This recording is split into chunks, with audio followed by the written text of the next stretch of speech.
So here's the typical implementation for calling APIs, handling errors, and showing activity indicators. Now there is a problem with this implementation. Can you tell? The problem is that every time we want to call the server to get some data, we have to repeat this pattern. First, we have to declare a few state variables, and then we have to repeat this logic. All the steps except the API we're going to call are the same. Unfortunately, a lot of people write code like this without ever stopping and asking themselves if there is a better way. Of course, there is a better way. We use hooks. With hooks, we can encapsulate some state and logic around that state inside a reusable function. So here we have some state and some logic around that state. We can encapsulate all these details inside a reusable hook. Let me show you. So in the hooks folder, let's add a new file called useAPI. With this hook, we're going to call our API endpoints.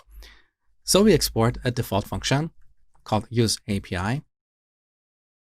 Now, back to our component. Let's grab our state variables. We move them to our hook. We also grab the load listings function. Let's paste it here. Now we need to rename these variables. We don't want to call this listings. We want to have a more general name. So let's rename it to data, and this function to set data. That's better. We should also rename this function. Let's call it request. So this represents a request to the server. Okay. Now, because we're using the state hook, we need to import it on the top. So import useState from React. We're almost there. Now, in our request function, we don't want to call this particular API. We should be able to call different API functions. So let's give our hook a parameter. We call that API func, and then call it right here. Now we should expose this request function outside of this hook so our components can call it. So at the end, let's return an object. In this object, we're going to have a bunch of properties. One of them is the request function, but we should also expose our state variables, data, error, and loading. Our components need access to these variables. So real quick, let's add data, error, and loading. Okay, we're done here. Now back to our component. Let's use our new hook, useAPI.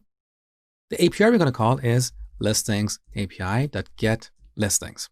Now note that I'm not calling this function. I'm just passing a reference to this function. We are wrapping this function inside the request function. So this is where we actually call the target API function. Okay. Now back to our component. useAPI returns an object. We can destructure it and pick data, error, loading, and request properties. Now we can rename request to load listings. And now this function is exactly like the load listings function that we had earlier. Similarly, we can rename data to listings. Now everything should work just like before.